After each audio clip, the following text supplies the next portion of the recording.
चलिए दोस्तों स्टार्ट करते हैं आज का प्रैक्टिस सेट। पहला क्वेश्चन आपके स्क्रीन पे बताएंगे। बताओ दोस्तों, आप लोगों को चार पदार्थ दिए हुए, एक मैग्नीज, एक क्रोमियम, एक आयरन और एक मरकरी। आप लोगों को बताना है किसकी प्रतिरोधकता यानी किसकी रजिस्टिविटी अधिक है।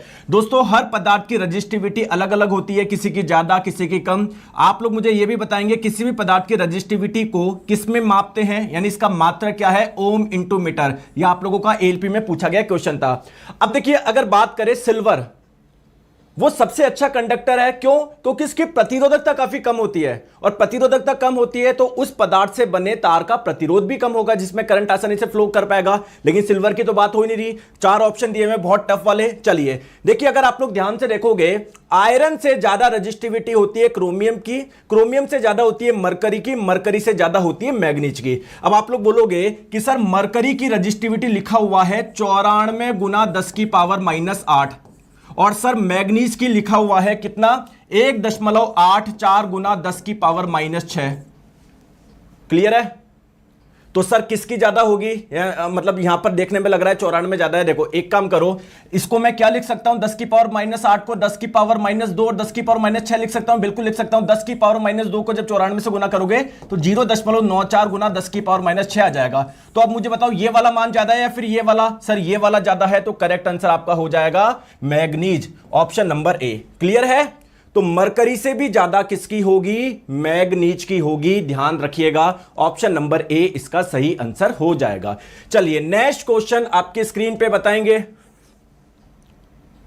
बताइए, तो हमारे दांत सड़े नहीं, इसके लिए आप लोग रोज ब्रश करते हो।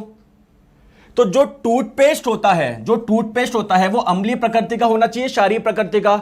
आपको पता है अगर हमारे मुंह का पीएच मान 5.5 से कम हो गया तो हमारे दांतों में सड़न शुरू हो जाएगी। तो आप लोग क्या चाहते हो कि मुंह का पीएच कम नहीं हो, यानी बहुत ज्यादा अम्लीय प्रकृति का ना हो। तो कुल मिलाके टूथपेस्ट अगर आपने अम्लीय प्रकृति का इस्तेमाल किया तो आप तो वो काम कर रहे हो दांतों को सड़ाने का। हमको दांतों को सड़न से बचाना है तो टूथपेस्ट क्षारीय प्रकृति का होना चाहिए। करेक्ट आंसर आपका ऑप्शन नंबर सी हो जाएगा। कोई समस्या, कोई दिक्कत है क्या? नहीं है सर। चलिए नेक्स्ट क्वेश्चन आपके स्क्रीन पे बताएंगे। बताइए दोस्तों, एक कॉन्वेक्स मिरर है यानी उत्तल दर्पण है। चलिए दोस्तों, जब भी ऐसा डायग्राम आए, जब भी ऐसा क्वेश्चन आए आप डायग्राम बना लो। तो ये मैंने कॉन्वेक्स मिरर यानी उत्तल दर्पण का डायग्राम बना लिया। इसका दोस्तों कहीं ना कहीं ये सेंटर होगा, जिसे सेंटर ऑफ कर्वेचर यानी वक्रता केंद्र बोलते हैं। इस बार के आरआरबी जेईई में पूछा गया था कि उत्तल दर्पण का वक्रता केंद्र कहां पर होता है? दर्पण के सामने होता है, दर्पण के पीछे होता है? दर्पण के पीछे होता है। बहुत बढ़िया। अब दोस्तों वक्रता त्रिज्या दी गई है 40 सेंटीमीटर, यानी दर्पण से इसका जो वक्रता केंद्र है वो 40 सेंटीमीटर की दूरी पर है, और फोकस एग्जैक्ट बीच में होता है। तो आप लोग बोलोगे दर्पण से जो इसका फोकस है वो 20 सेंटीमीटर की दूरी पर है। बहुत बढ़िया। देखिए बोला गया है आपने इसके सामने वस्तु को रख दिया अनंत पर, बहुत दूर रख दिया। तो दोस्तों जब उत्तल दर्पण के सामने यानी कॉन्वेक्स मिरर के सामने जब वस्तु को इंफिनिटी पर रखते हो तो इमेज कहां पर बनती है? फोकस पर बनती है। तो प्रतिबिंब कितनी दूरी पर बनेगा? तो दर्पण से फोकस कितनी दूरी पर है? 20 सेंटीमीटर। करेक्ट आंसर हो जाएगा ऑप्शन नंबर ए। कोई दिक्कत है, कोई परेशानी है? नहीं है। चलिए आ जाओ नेक्स्ट क्वेश्चन, इस बार के ग्रुप डी का क्वेश्चन बताओ जल्दी से। क्वेश्चन पढ़िए, आंसर बताइए। देखो क्वेश्चन में क्या बोला जा रहा है कि कोई एक लिक्विड है, कोई एक तरल है। मान लेते हैं क्या है? वाटर है, पानी है। क्लियर है? ठीक है, मान लो पानी है। इसमें आपने क्या डाला? कोई वस्तु डाली, कुछ वस्तु डाली। ठीक है ना? कुछ आपने क्या डाला? इसमें एक वस्तु डाली। दोस्तों जब किसी वस्तु को तरल में लाओगे तो कुछ तरल विस्थापित होगा क्या? क्योंकि जहां पहले तरल था अब क्या आ गया? वहां पर वस्तु आ गई। तो जब किसी वस्तु को, किसी पिंड को किसी तरल में लेकर आओगे तो क्या तरल विस्थापित होगा क्या? इससे उस तरल को, लिक्विड को क्या आएगा? गुस्सा आएगा, और वह उस पर ऊपर की ओर एक फोर्स लगाएगा जिसे बोलते हैं बायंसी फोर्स यानी उत्प्लावन बल। दोस्तों उत्प्लावन बल का मान क्या होगा? 10 न्यूटन होगा या 20 न्यूटन? मैंने कितनी बार बताया है, जितना तरल विस्थापित हुआ है, जितना लिक्विड डिस्प्लेस्ड हुआ है उसका वेट ले लो, भार ले लो। बायंसी फोर्स किसके बराबर होता है? विस्थापित तरल के भार के बराबर। वेट ऑफ डिस्प्लेस्ड लिक्विड, तो वेट का फॉर्मूला होता है m इंटू जी, तो आपको m इंटू जी लेना है। किसका? जितना लिक्विड डिस्प्लेस्ड हुआ है, जितना तरल विस्थापित हुआ है। मास किसके बराबर होता है? डेंसिटी इंटू वॉल्यूम लिख सकता हूं, बिल्कुल। तो density into volume into small g. किसका लेना है? लिक्विड का लेना है, कि जो तरल डिस्प्लेस हुआ उसकी डेंसिटी कितनी है, कितना लिक्विड डिस्प्लेस्ड हुआ है ना, उसका वॉल्यूम लेना है। और गुरुत्वीय त्वरण तो किस पर निर्भर नहीं करता है? तो दोस्तों गुरुत्वीय त्वरण पर निर्भर कर रहा है, तरल के घनत्व पे कर रहा है, विस्थापित तरल के आयतन पे कर रहा है, वस्तु के घनत्व से कोई लेना देना नहीं है। Correct answer option number B हो जाएगा। चलिए नेक्स्ट क्वेश्चन इस बार के ग्रुप डी में पूछा गया है, बताओ फ्लोएम का कौन सा घटक मुख्य रूप से भोजन के स्थानांतरण के लिए जिम्मेदार है? देखिए दोस्तों, फ्लोएम प्लांट में पाया जाने वाला एक टिश्यू है, एक उत्तक है। इसका कार्य क्या होता है पहले बताइए। देखिए दोस्तों, प्लांट में जैसे मान लो ये लीफ है, ये पत्ती है, तो यहां पर प्रकाश संश्लेषण होता है, यानी भोजन का निर्माण होता है। इस भोजन को पूरे प्लांट में लेके जाना है ना, नीचे भी लेकर जाना है, ऊपर भी लेके जाना है। तो उसका कार्य क्या है? भोजन का ट्रांसपोर्टेशन, यानी भोजन का परिवहन, ये इसका काम है। चलिए दूसरी इंपॉर्टेंट चीज दोस्तों ध्यान से समझो, मैं सारे क्वेश्चन यहीं पर करवा रहा हूं। जैसे प्रकाश संश्लेषण से जो भोजन बना, फूड बना, इस फूड को अलग अलग जगह लेके जाना, इस प्रक्रिया को हम लोग एक विशेष नाम से जानते हैं, ट्रांसलोकेशन, है ना। हिंदी में आप लोग स्थानांतरण बोल सकते हो बेसिकली। तो बेसिकली इसके लिए कौन सा उत्तक रेस्पॉन्सिबल है? फ्लोएम। दोस्तों मैंने आपको बताया था फ्लोएम के कई पार्ट होते हैं, बताओ। ये फ्लोएम एक जटिल स्थायी उत्तक है, बहुत सारे कोशिकाओं से मिलकर बना होता है। तो 5 प्रकार की कोशिकाओं से मिलकर बना होता है। एनसीईआरटी ने बड़े बड़े अक्षरों में लिखा हुआ है कि जो फ्लोएम होता है वो 5 प्रकार की कोशिका, या मैं बोलूं 5 घटकों से मिलकर बना होता है। एक होता है चालनी कोशिका, जिसे बोलते हैं सीव सेल। एक होती है चालनी नलिका, जिसे बोलते हैं सीव ट्यूब्स। एक होता है आप लोगों का कंपेनियन सेल, जिसे साथी कोशिका। एक फ्लोएम पैरेन्काइमा और फ्लोएम फाइबर। ठीक है, सब छोड़ो दोस्तों, इसमें क्या होता है, जो चालनी नलिका होती है, सीव ट्यूब्स, नाम से समझ में आ रहा है, ट्यूब बेसिकली एक प्रकार की कोशिका है, और इसका शेप कैसा होता है? ट्यूब के जैसा होता है, जिसके माध्यम से क्या होता है? भोजन का परिवहन होता है। तो भोजन के परिवहन में, फूड के ट्रांसपोर्टेशन में फ्लोएम हेल्प कर रहा है। लेकिन फ्लोएम का कौन सा पार्ट है जिससे होकर भोजन गुजर रहा है? तो आपका आंसर क्या हो जाएगा?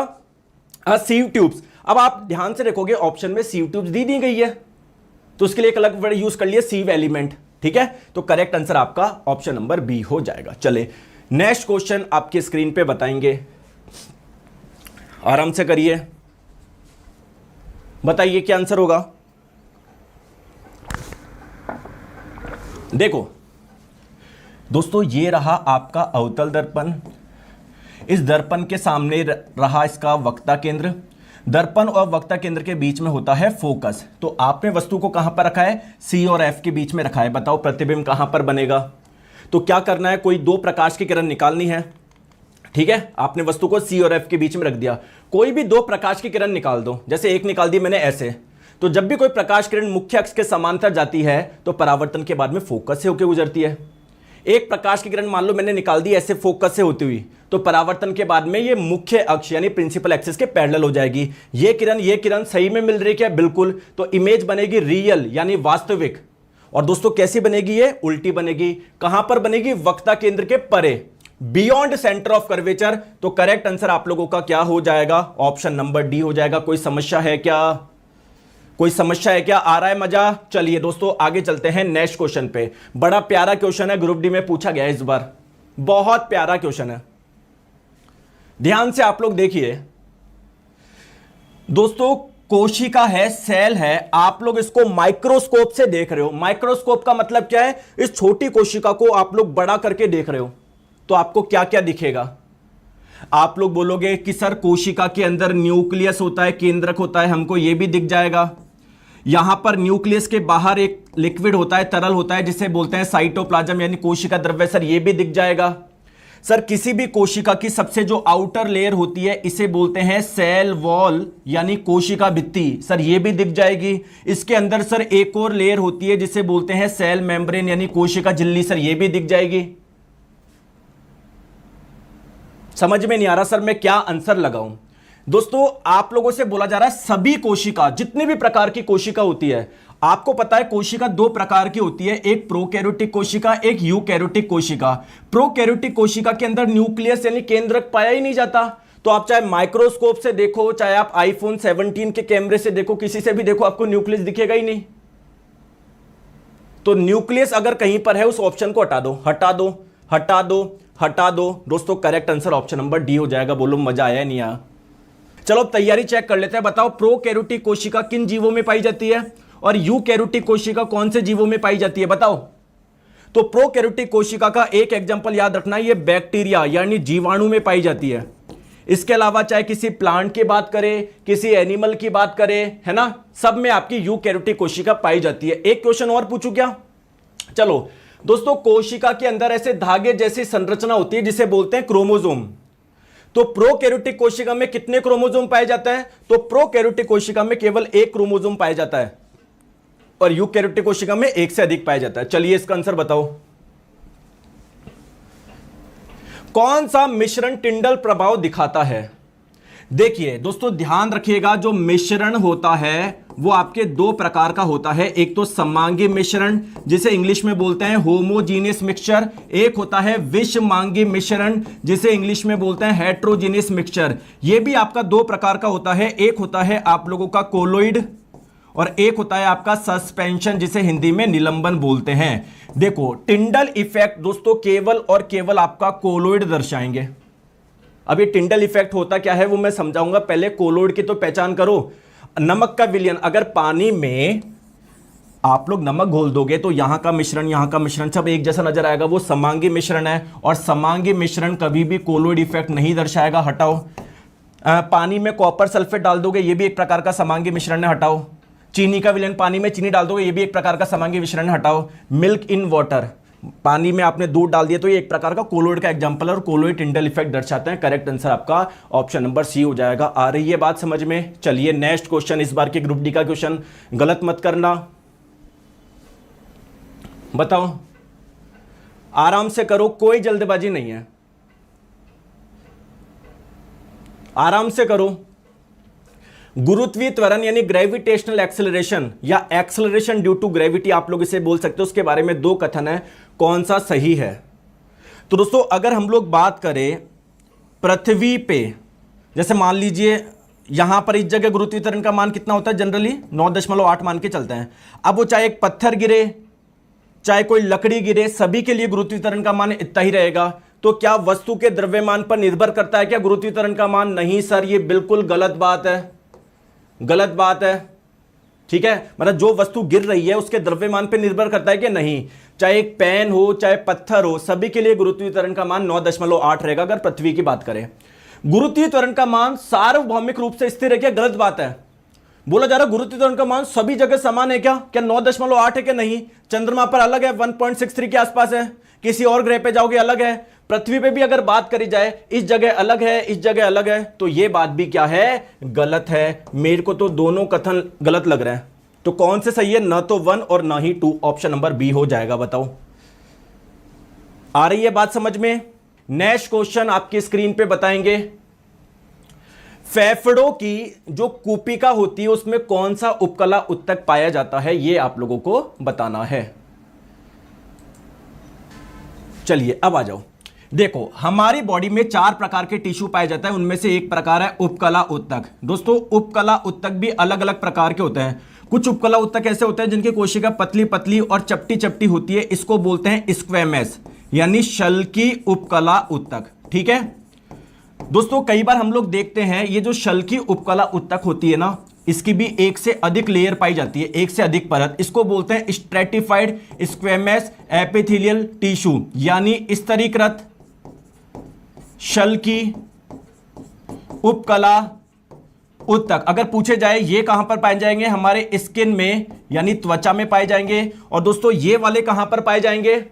2 एग्जांपल याद रख लो। एक तो हमारे लंग्स की जो एल्वियोली होती है कूपिका, वहां पर पाया जाता है, ऑप्शन नंबर सी। और कहां पर पाया जाता है? जो हमारी ब्लड वेसल्स होती है ना, रक्त वाहिका, उसके चारों ओर आप लोगों को मिलेगा। चलिए नेक्स्ट क्वेश्चन आपके स्क्रीन पे बताएंगे। किस साइंटिस्ट ने बताया कि सभी पौधे कोशिकाओं से बने होते हैं, सभी प्लांट्स? अब आप लोग बोलोगे सर दो व्यक्ति थे, एक का नाम था स्लाइडेन, एक का नाम था स्वान। इन्होंने बताया था कि कोई भी जीव होता है ना उसमें कोशिका मिलेगी, जिसे सर सेल थ्योरी यानी कोशिका सिद्धांत बोला था। तो मैं क्या आंसर लगाऊं, स्लाइडेन लगाऊं या स्वान लगाऊं? देखो दोस्तों, स्लाइडेन थे प्लांट के एक्सपर्ट, तो इन्होंने स्टडी करी थी प्लांट पे और ये पाया प्लांट जो है ना वो बहुत सारी कोशिकाओं से मिलकर बने हुए हैं। कब बताया इन्होंने? 1838 में। इसके बाद में दोस्तों ये थे, इन्होंने स्टडी करी एनिमल पे, जंतु पे, तो इन्होंने भी ये पाया कि जितने भी आप लोगों के एनिमल्स हैं वो कोशिका से मिलकर बने हुए हैं। तो इनको मिला के हमने एक सेल थ्योरी दे दी, कोशिका सिद्धांत दे दिया कि कोई भी जीव होता है उसमें कोशिका मिलती है। तो प्लांट में कोशिका पाई जाती है, बात स्लाइडेन ने बताई, एनिमल में पाई जाती है स्वान ने बताई। क्लियर है, कोई दिक्कत तो नहीं है? चलिए आगे चलते हैं। बताओ इस बार के ग्रुप डी का क्वेश्चन, कई बच्चे इस क्वेश्चन का आंसर गलत देख के आए, कॉमन सेंस लगाना था। छोटे पौधों को उगाने के लिए टूटे हुए बर्तन या क्रॉकरी का यूज कर रहे हो आप। जैसे मान लीजिए आपके घर में कोई कांच की कटोरी थी, है ना, वो टूट गई, है ना, ये जैसे मान लो, या अब इसका इस्तेमाल नहीं हो रहा, क्रैक आ गया, तो आपने क्या करा, बाहर लेके गए, इसमें मिट्टी डाली, इसमें पौधे उगा लिए। तो इसको क्या बोलूं मैं? क्या मैं इसको बोलूं क्या रीयूज? देखो रीयूज, आप बोलोगे सर मैंने वापस यूज कर लिया इसलिए मैं इसको रीयूज बोलूंगा, नहीं। क्यों? रीयूज का मतलब है आपने वापस उसी काम के लिए इस्तेमाल कर लिया। जैसे मान लीजिए आप लोग क्या लेकर आए थे, मार्केट से कटोरी लेकर आए थे। अब इस कटोरी का क्या इस्तेमाल होता है? खाना खाने के लिए होता है। अब मान लीजिए इसमें क्रैक आ गया, लेकिन कोई बात नहीं, आप लोग वापस इसको यूज कर रहे हो उसी काम के लिए जिस काम के लिए लेकर आए थे, तो उसको बोलेंगे रीयूज। यहां पर आपने क्या किया, पर्पज ही चेंज कर लिया। आप कटोरी लेकर आए थे खाना खाने के लिए, उसमें उगा रहे हो प्लांट, तो आपने पर्पज चेंज कर लिया उसका, तो उसको बोलेंगे रीपर्पज। रेलवे ने इसका यही आंसर दिया है। कई बच्चे बोल रहे थे मैं इसको चैलेंज करूं क्या? नहीं, कोई सेंस ही नहीं था। ठीक है, चलिए आ जाइए नेक्स्ट क्वेश्चन पे। बहुत प्यारा क्वेश्चन है, बताओ कौन सा कोशिकांग दो झिल्ली से घिरा होता है? बताइए। देखो दोस्तों, जो कोशिका होती है ना उसके अंदर अलग अलग कोशिकांग पाए जाते हैं। जैसे माइटोकॉन्ड्रिया, अगर देख ये क्या होता है, दो झिल्ली से घिरा हुआ कोशिकांग, इसके चारों दो झिल्ली होती है। अगर प्लांट की कोशिका की बात करी जाए तो उसमें प्लास्टिड पाया जाता है, तो ये भी दो झिल्ली से घिरा हुआ होता है। अगर बात करी जाए राइबोसोम, इसके चारों ओर कोई भी झिल्ली नहीं होती है। माइटोकॉन्ड्रिया का मैंने बता ही दिया। और मान लो जैसे लाइसोसोम है, उसके चारों ओर एक झिल्ली होती है। गोल्जी बॉडी यानी गोल्जी का है, इसके चारों ओर भी एक झिल्ली होती है। तो करेक्ट आंसर क्या हो जाएगा? दो झिल्ली से घिरा हुआ कोशिकांग कौन सा हो जाएगा? ऑप्शन नंबर सी हो जाएगा। क्लियर है? कोई परेशानी है क्या? नहीं सर। चलिए इसका आंसर बताइए। दोस्तों आप लोगों को चार ऑप्शन दिए हुए, चारों क्या है? बहुपरमाणुक आयन यानी पॉली एटॉमिक आयन। दोस्तों आयन किसको बोलते हैं? जब किसी पे कोई चार्ज यानी आवेश होता है। पॉली एटॉमिक का मतलब क्या है? जिस आयन में बहुत सारे एटम होते हैं, बहुत सारे परमाणु होते हैं। जैसे दोस्तों इसको मैं एक आयन बोल रहा हूं क्योंकि इस पे क्या है, कुछ आवेश है -n। अब मुझे नहीं पता वो क्या है, लेकिन आप ध्यान से देखोगे 4 एटम ये रहे, 1 एटम ये रहे, इस पूरे में एक से अधिक एटम है ना, तो इसको मैं पॉली एटॉमिक बोलूंगा और आयन भी बोलूंगा क्योंकि कुछ आवेश है। तो बोला जा रहा है किसके लिए n का मान 3 होता है, ये आप लोगों को बताना है। चलिए एक एक करके बात करते हैं। दोस्तों HCO3 क्या ऐसा कोई आयन होता है क्या? उस पे -1 चार्ज होता है, ऐसा कोई आयन होता है क्या? इसको क्या बोलते हैं? Hydrogen carbonate. तो HCO3- यानी यहां पर n का मान क्या होगा? 1 होगा, तब जाके सही आयन बनेगा। बात करते हैं दोस्तों CO3, ऐसा कुछ आयन होता है क्या? हाँ सर, इस पे -2 चार्ज होता है, इसको कार्बोनेट आयन के नाम से जानते हैं, कार्बोनेट CO3-2। तो यहां पर n का मान क्या होगा? 2 होगा, ये भी सही नहीं होगा। दोस्तों SO4 क्या ये कोई आप लोगों का होता है क्या? बताओ। हाँ सर, सल्फेट होता है और इसका सही फॉर्मूला क्या होता है? SO4-2। देखो आप लोग सल्फेट में SO4-2, तो यहां पर n का मान जो होगा वो 2 होगा। तो ये भी नहीं हो सकता। बचा कौन सा? Option number C. तो दोस्तों आप लोगों को पता है ये कौन सा होता है? फॉस्फेट होता है, PO4, और उस पर -3 चार्ज। तो करेक्ट आंसर हो जाएगा ऑप्शन नंबर सी। ठीक है दोस्तों, यहां पर आप लोगों को 4 रिएक्शन दी गई है। बोला जा रहा है कौन सी डिस्प्लेसमेंट रिएक्शन पॉसिबल है। दोस्तों आप मुझे बताओ, कॉपर बैठा है SO4 के साथ में, यानी SO4, कॉपर क्या एक मेटल है, धातु है, यानी धातु को SO4 से प्यार है। आयरन बोलेगा मैं भी तो धातु हूं। क्या आयरन कॉपर को हटा पाएगा? क्या कब हटा पाएगा? अगर आयरन कॉपर से ज्यादा रिएक्टिव हो तो क्या आयरन कॉपर से ज्यादा रिएक्टिव होता है क्या? जी सर, यानी यार ये वाली क्या है? पॉसिबल है। ये वाली पॉसिबल है सर, बिल्कुल है। बात करते हैं इस 2 में, ध्यान लगाओ। क्या दोस्तों कॉपर आयरन को डिस्प्लेस कर पाएगा? क्या वो कब कर पाता? अगर कॉपर ज्यादा रिएक्टिव होता। तो ये पॉसिबल नहीं है। तो दोस्तों ऐसा ऑप्शन जो इसको पॉसिबल बता रहा है उसको हटा दो। ये ऑप्शन नंबर 20 को पॉसिबल बता रहा है, हटा दो। क्लियर है? ऑप्शन नंबर ए इसको पॉसिबल बता रहा है, हटा दो। ऐसा ऑप्शन चुनना है जिसमें ये 1 वाली तो हो, क्योंकि ये पॉसिबल है। तो या तो ऑप्शन नंबर सी होगा या ऑप्शन नंबर डी होगा। चलो दोस्तों आगे चलते हैं। आप मुझे बताओ, ये रिएक्शन देखी देखी लग रही क्या? सोडियम सल्फेट के जलीय विलयन की अभिक्रिया जब बेरियम क्लोराइड के जलीय विलयन से करवाते हैं तो बेरियम सल्फेट एक प्रेसिपिटेट बनता है, साथ में सोडियम क्लोराइड का जलीय विलयन बनता है। बताओ ये रिएक्शन याद है क्या? यहां पर एक प्रेसिपिटेट यानी अवक्षेप बन रहा था। तो हां, एक प्रकार की डबल डिस्प्लेसमेंट रिएक्शन है, द्विविस्थापन अभिक्रिया। जी गुरुजी, ये रिएक्शन हो सकती है, बिल्कुल संभव है। दोस्तों क्या ये रिएक्शन हो सकती है क्या? अब आप लोग बोलोगे सर मैंने ऐसा कुछ पढ़ा तो था। अरे आपने गलत, देखो मेरी बात को, रिएक्शन ये नहीं है। रिएक्शन क्या थी? देखो कि सिल्वर नाइट्रेट के जलीय विलयन की अभिक्रिया जब सोडियम क्लोराइड के जलीय विलयन से करवाते हैं तो सोडियम नाइट्रेट बनता है और साथ में सिल्वर क्लोराइड का अवक्षेप बनता है, सॉलिड बन रहा है, ठोस बन रहा है ये। तो दोस्तों यहां पर सिल्वर क्लोराइड इधर लिखा हुआ है, ये सॉलिड है और ये जलीय विलयन अभिक्रिया होगी नहीं, क्योंकि घुलेगा ही नहीं इसमें। अरे घुलेगा ही नहीं, अभिक्रिया कैसे होगी? तो ये पॉसिबल नहीं है। तो करेक्ट आंसर आपका हो जाएगा 1 और 3। दोस्तों शानदार क्वेश्चन था या नहीं था? आ रहा है मजा? मजा आ रहा है या नहीं आ रहा? कोई बात नहीं, अगर गलत हो रहा है होने दो। आप इससे डरो मत कि गुरुजी यार मेरा क्वेश्चन गलत हो गया, मैंने पढ़ रखा था। कोई बात नहीं, बस आप तो ये ध्यान रखो कि अभी इन दिनों में जो भी गलती हो रही है मैं ढंग से उसको लिखूंगा, क्योंकि जो चीजें सही हो रही है वो आप एग्जाम में भी कर ही लोगे। जिस चीज में गलती हो रही है वही तो देखना कि यार एग्जाम में अगर ऐसा कुछ आता है तो मैं गलती नहीं करूं। आ जाओ नेक्स्ट क्वेश्चन आपकी स्क्रीन पे, चलिए बताओ, आ जाओ। 150 किलोग्राम द्रव्यमान की एक कार है जो किस चाल से चल रही है या किस वेग से चल रही है? 36 किलोमीटर प्रति घंटा। मीटर पर सेकंड में बदलने के लिए 5/18 से गुना कर दो। ये 36 को काटा 18 ने 2 बार में, तो 5 दूनी 10, तो 10 मीटर पर सेकंड था प्रारंभिक वेग या प्रारंभ में चाल। बाद में कितनी हो गई? 72 हो गई। तो 72 इंटू 5/18,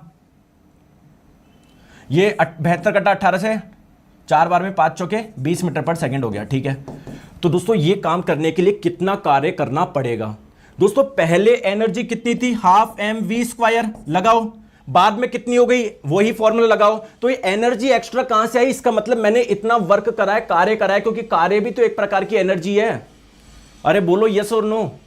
तो बताओ, सॉल्व कर लो, कैलकुलेशन सिंपल सा वो है। m का मान है 150, तो 150/2, पहले वेग था 10, 10 का स्क्वायर 100। बाद में कितना हो गया? हाफ m 20 का स्क्वायर 400।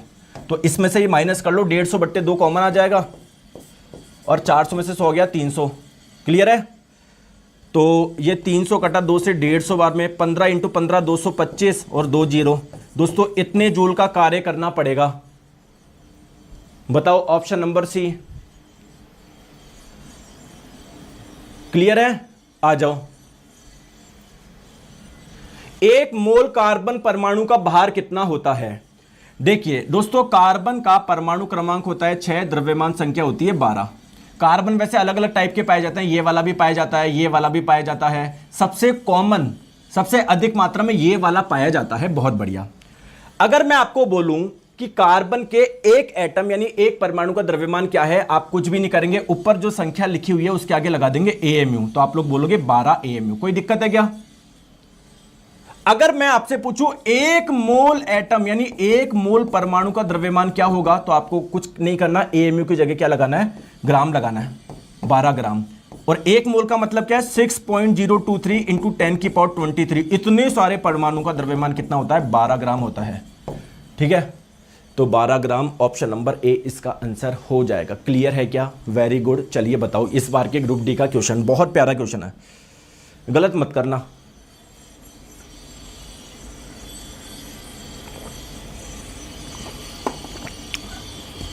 बताओ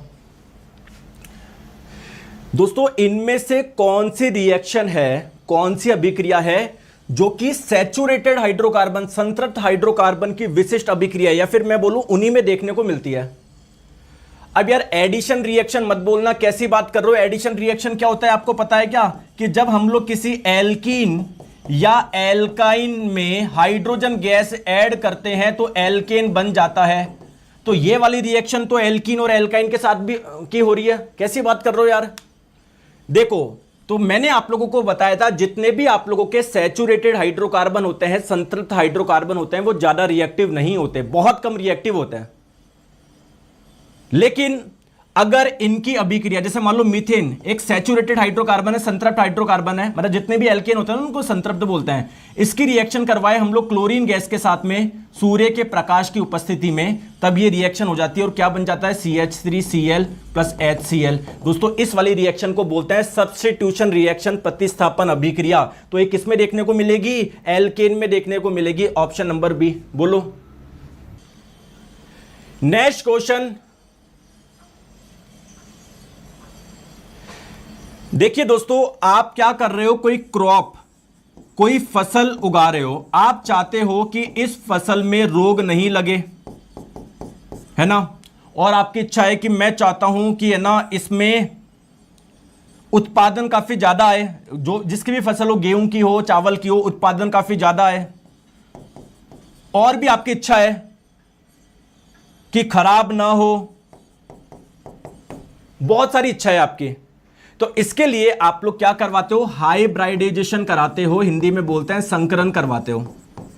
जैसे दोस्तों आप लोग मुझे बताओ, घोड़ा जानते हो, घोड़ा, घोड़े की क्या खासियत है?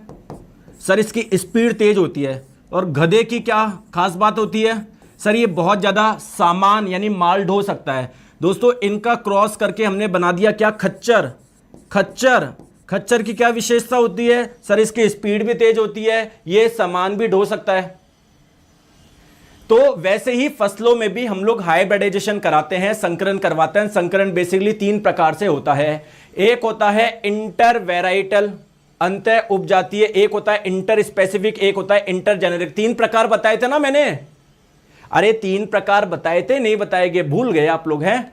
तो इंटर स्पेसिफिक बिल्कुल, इंटर वेराइटल नाम के कोई होता है क्या? बिल्कुल ठीक है। और दोस्तों एक होता है इंटर जेनेरिक।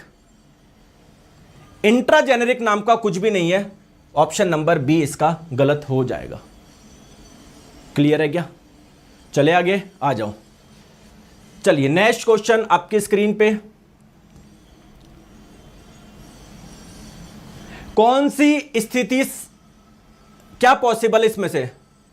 क्या चुंबकीय बल रेखाएं एक दूसरे के समांतर हो सकती है क्या? देखो कोई भी चुंबक होता है ना, तो उसके चारों चुंबकीय क्षेत्र होता है, उसको दर्शाने के लिए कुछ रेखाओं का इस्तेमाल करते हैं, उसको बोलते हैं चुंबकीय क्षेत्र रेखाएं यानी मैग्नेटिक फील्ड लाइन, है ना। नाम इनका लाइनेस का मतलब ये नहीं स्ट्रेट ही होती है, ये ऐसे भी हो सकती है, ऐसे भी हो सकती है। तो क्या चुंबकीय बल रेखा या चुंबकीय क्षेत्र रेखा एक दूसरे के समांतर हो सकती है? बिल्कुल हो सकती है, कोई दिक्कत नहीं है। क्या चुंबकीय बल रेखाएं कॉन्सेंट्रिक सर्किल हो सकती है? बिल्कुल। जैसे कोई वायर है जिसमें करंट फ्लो हो रही है, तो उसके चारों चुंबकीय क्षेत्र को दर्शाने के लिए हम लोग ऐसे सर्किल इस्तेमाल करते हैं ना, तो बेसिकली चुंबकीय क्षेत्र रेखाएं हो सकती है। कोई भी 2 चुंबकीय क्षेत्र रेखाएं एक दूसरे को कभी भी नहीं काट सकती, ध्यान रखना। तो ए एंड बी, केवल ये 2 चीजें पॉसिबल है, ऑप्शन नंबर सी। चलो बताओ, बढ़िया क्वेश्चन है। आयताकार कांच की पट्टी से निकलने वाली किरण कैसी होती है ना? ध्यान से देखो देखो, जैसे मान लीजिए दोस्तों ये कांच की पट्टी है, प्लीज मेरी बात को ध्यान से समझिएगा। यहां पर कोई प्रकाश की किरण आई, ये आपतित किरण है, ध्यान से समझिएगा दोस्तों। यहां पर मैं एक नॉर्मल यानी अभिलंब बनाऊंगा, जानी चाहिए थी ऐसे, लेकिन क्या होगा, ये एक रेरर मीडियम है, विरल माध्यम है, ये इसके मुकाबले सघन माध्यम है, डेंसर मीडियम है। तो जब रेरर से डेंसर में जाती है तो क्या होता है, अभिलंब की ओर मुड़ जाती है। तो इसको जाना चाहिए था दोस्तों ऐसे, लेकिन ये क्या कहीं ना कहीं कुछ ऐसे जाएगी, क्या बोलो।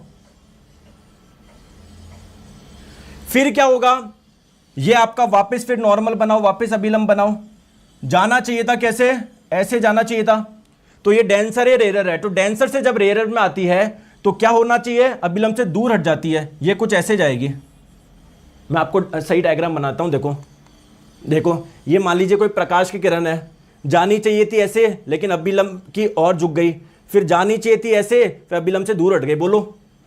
तो आप लोग मुझे एक चीज बताओ, ये है आपकी आपतित किरण, और ये कांच की पट्टी से जो किरण निकली है वो ऐसे निकली ना, इसको बोलेंगे इमर्जेंट रे यानी निर्गत किरण। कोई दिक्कत है क्या किसी को? तो अगर आप लोग आपतित किरण की दिशा देखोगे, ये आपतित किरण की दिशा ये थी, है ना, ऐसे देखोगे बिल्कुल ऐसे जानी चाहिए थी, ऐसे जानी चाहिए थी। और ये निर्गत किरण, कहीं ना कहीं दोनों एक दूसरे के पैरेलल है ना, मतलब आपतित किरण की दिशा ये थी, क्या मैं बोल सकता हूं कि इमर्जेंट रे यानी निर्गत किरण आपतित किरण की दिशा के पैरेलल जाएगी, समांतर जाएगी, बताओ। ऑप्शन नंबर ए इसका आंसर हो जाएगा, बोलो यस और नो, करते नहीं हो, करते नहीं हो, सही है। हां, ये आपतित किरण ऐसे जानी चाहिए थी, लेकिन ये गई ऐसे, तो ये थोड़ा सा, ये आगे इसको बोलते हैं लेटरल डिस्प्लेसमेंट यानी पार्श्व विस्थापन, वो अलग बात है, लेकिन आप लोगों से दिशा की पूछ रही है, तो correct answer option number A होगा ना। चलिए बताइए इसका आंसर। दो क्रमागत समांगी श्रेणी के सदस्यों के बीच आणविक द्रव्यमान का अंतर क्या होगा? जैसे मान लो ये एक कार्बन वाला एल्केन है, ये दो कार्बन वाला एल्केन है, ये तीन कार्बन वाला एल्केन, अगर दोनों के बीच में अंतर देखोगे, एक कार्बन का है, दो हाइड्रोजन का है, यहां पर भी एक कार्बन का है, दो हाइड्रोजन का है, तो इसके मॉलिक्यूलर मास यानी इसके आणविक द्रव्यमान और इसके आणविक द्रव्यमान में कितना अंतर होगा? तो इसका आणविक द्रव्यमान क्या होगा, 12 + 4 16 AMU, इसका क्या होगा 12 + 24 24 6 28, और दोनों का डिफरेंस कितना आ जाएगा, 12 AMU आ जाएगा। ऐसे कर लो या फिर सीधे इसी का निकाल लो। कार्बन के एक एटम का होता है 12, हाइड्रोजन के एक एटम का होता है 2 1, तो 1 × 2 2 2 + 12 14, ऑप्शन नंबर सी हो जाएगा। क्लियर है क्या? नेक्स्ट क्वेश्चन,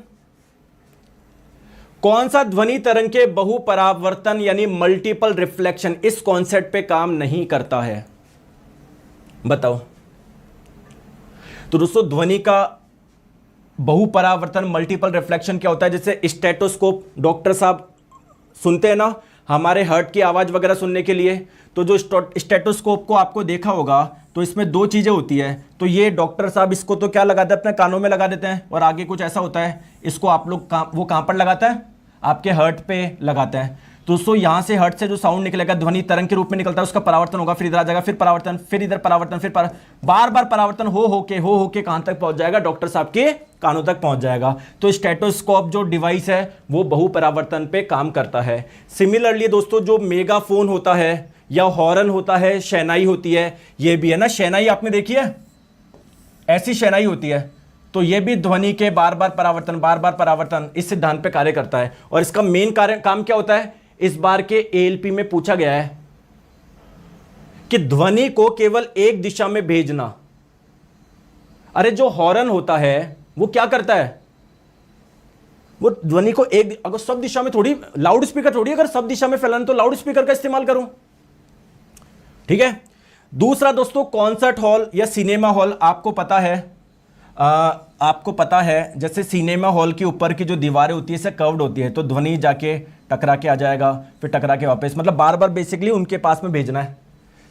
तो क्या हो जाएगा, स्टेटोस्कोप काम करता है, मेगाफोन करता है, ट्रम्पेट ये भी एक डिवाइस है ना, ये भी इसी पे करता है, देखो मैंने लिख दिया, ट्रम्पेट हो गई, शहनाई, मेगाफोन, हॉर्न, सब इसी पे काम करते हैं। Vibrating tuning fork, tuning fork क्या होता है कभी आपने 11वीं क्लास में अगर स्कूल गए हो तो वहां पर एक एक्सपेरिमेंट करवाया होगा। ऐसा एक डिवाइस होता है जिसको बोलते हैं फॉर्क। इसको रबड़ के पैड पे मारते थे जिससे ये वाइब्रेट करता था और साउंड प्रोड्यूस करता था, है ना। तो अगर ये वाइब्रेट कर रहा है तो यहां पर ध्वनि का कोई मतलब बार बार परावर्तन थोड़ी हो रहा है, कोई सेंसी मतलब इस सिद्धांत पर कार्य नहीं कर रहा।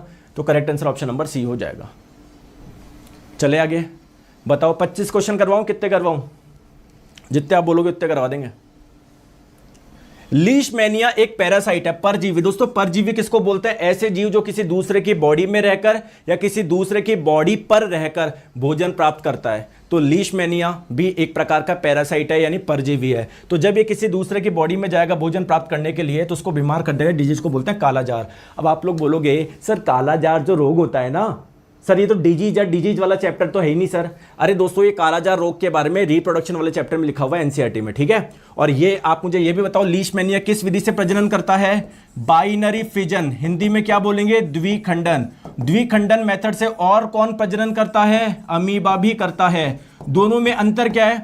अमीबा और लीशमैनिया दोनों में अंतर क्या है मुझे बताओ आप। तो दोस्तों अमीबा में जो डिवीजन होगा वो किसी भी प्लेन में हो सकता है, किसी भी तल में, ऐसे भी हो सकता है, ये ऐसे भी हो सकता है, लेकिन लीशमैनिया में किसी पर्टिकुलर प्लेन में ही आपका होगा। चलो बताओ इस क्वेश्चन का आंसर बताइए। इस बार के ग्रुप डी में पूछा गया क्वेश्चन है। देखो दोस्तों आपको पता है जब भी कोई बच्चा या जब भी कोई लड़का या लड़की जब बड़े होते हैं तो 10 से 12 वर्ष की उम्र में देखोगे तो उनकी बॉडी में काफ़ी चेंजेस आना शुरू होते हैं। जैसे अगर हम लोग लड़के बॉय की बात करें तो उनकी थोड़ी आवाज़ मोटी हो जाती है, दाढ़ी मूछें आना शुरू हो जाती है। अगर गर्ल यानी लड़की की अगर बात करेंगे तो उनका ब्रेस्ट साइज़ थोड़ा बढ़ जाता है, जो कमर होती है थोड़ी चौड़ी होना शुरू हो जाती है। ये 10 से 12 वर्ष की आयु में ये लड़का हो या लड़की हो दोनों के ही बॉडी में काफ़ी चेंजेस आते हैं, और जो कि लगभग आपके कब तक रहते हैं? 19-20 साल तक ये चेंजेस देखने को मिलते हैं। मतलब बेसिकली ये वाली ग्रोथ हो रही होती है। इसको बोलते हैं प्यूबर्टी, हिंदी में यौवन भी बोल सकते हैं। अब देखो दोस्तों एनसीईआरटी ने बड़े बड़े अक्षरों में एक लाइन लिखी हुई है। पहली बात तो दोस्तों 11 वर्ष की उम्र के आसपास ये शुरू होता है और 18 से 19 वर्ष तक रहता है। इस अवस्था को हम लोग बोलते हैं यौवन अवस्था। बहुत बढ़िया। एनसीईआरटी में एक लाइन बोली गई है, इन गर्ल्स, लड़कियों में इट में बिगेन अ ईयर और 2 अर्लियर देन अ बॉय। लड़कों में जितने वर्ष, जिस साल में, जिस उम्र में ये यौवन शुरू हो रहा है, लड़कियों में 1 या 2 साल पहले शुरू हो जाता है या हो सकता है। चलो आ जाओ। और दोस्तों इस वर्ष तक, जैसे 10 से 12 से अगर 18 से 20 साल तक की बात करी जाए, इसमें काफ़ी ग्रोथ होती है, हाइट काफ़ी अच्छी बढ़ती है, चाहे लड़का हो या लड़की हो। तो जो भी हाइट वगैरह बढ़नी होती है वो 20 साल तक ऐसे बढ़ जाती है आपकी, ठीक है। तो महिलाओं में यौवन आरंभ पुरुषों की तुलना में पहले होता है, सही बात है, लेकिन दोनों 18 से 20 वर्ष आयु तक अपनी अंतिम ऊंचाई प्राप्त कर लेते हैं ना। 18 से 20 साल तक रहती है ये अवस्था जिसमें जो भी ग्रोथ होती है वो हो जाती है। तो ये स्टेटमेंट क्या है? बिल्कुल ट्रू है, सत्य है, कहीं कोई दिक्कत नहीं है। यद्यपि पुरुषों में यौवन देर से शुरू होता है फिर भी उनकी वृद्धि दर महिलाओं की तुलना में अधिक तेज होती है। बिल्कुल सही बात है, बिल्कुल सही बात है। भाई लेट शुरू कर रहे हैं, भाई लेट हो रहा है, लेकिन फिर भी जो चेंजेस आने चाहिए थे वो 18 से 20 वर्ष की उम्र में अगर लड़की में की बॉडी में आ रहे तो लड़के की बॉडी में आ जाएंगे, जबकि थोड़ा लेट शुरू हुआ था। तो ये भी बिल्कुल ट्रू है। अब दोस्तों रेलवे ने जो इसका आंसर दिया है ना, वो दिया है कि दोनों सत्य हैं और ये इसकी सही व्याख्या नहीं है। बिल्कुल सही बात है, रेलवे ने इसका आंसर ऑप्शन नंबर डी दिया, यही होना चाहिए। भाई ये कहां से एक्सप्लेनेशन लग रहा है? इस चीज का एक्सप्लेनेशन क्या ये कहीं पर लग रहा है कि नहीं? कोई इससे ये वाला फैक्ट इस चीज से एक्सप्लेन थोड़ी हो रहा है। तो करेक्ट आंसर डी होगा, बिल्कुल सही दिया है। आ जाओ, चलो आ जाओ।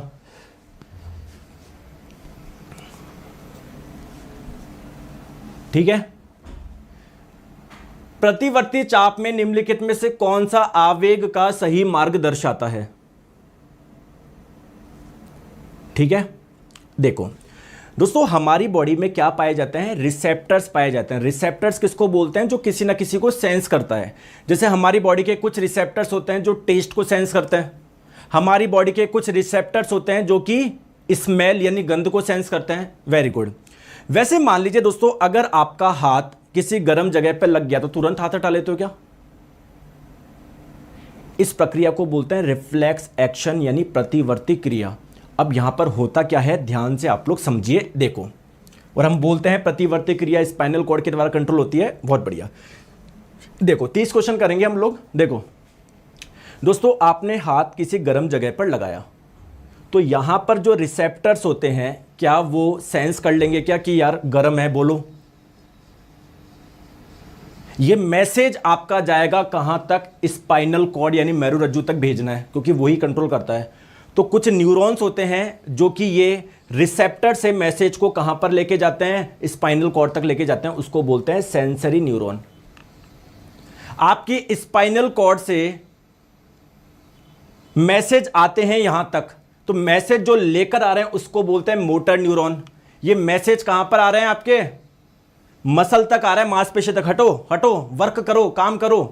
क्लियर है? तो बेसिकली रिसेप्टर से पहले सेंसरी न्यूरॉन से स्पाइनल कॉर्ड, रिसेप्टर से सेंसरी न्यूरॉन से स्पाइनल कॉर्ड से फिर motor neuron. Option number D होगा इसका, ऑप्शन नंबर डी। क्लियर है क्या? क्लियर है। चलिए नेक्स्ट क्वेश्चन बताओ।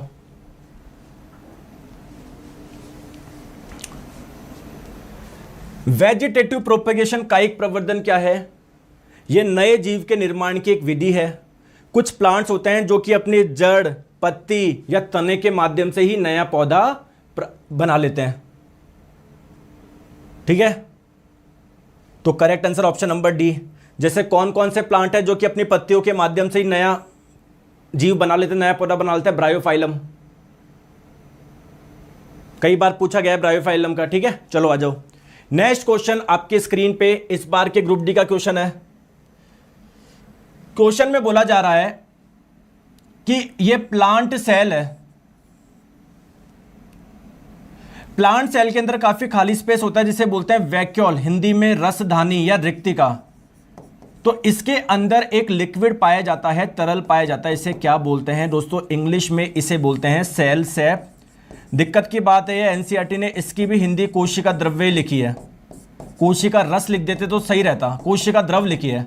हालांकि कोशिका द्रव्य किसे बोलते हैं? जो ये बाहर वाला जो लिक्विड होता है उसको, लेकिन एनसीईआरटी ने इसकी भी हिंदी कोशिका द्रव लिख रखी है। लेकिन एनीवे आप लोग इंग्लिश वाला टर्म भी याद रखो, सेल सैप, हिंदी में कोशिका रस या कोशिका द्रव्य भी, मतलब एनसीईआरटी ने लिखी हुई है, गलत लिखा हुआ है ना, रस लिखना चाहिए था इसको। आ जाओ इस बार का क्वेश्चन।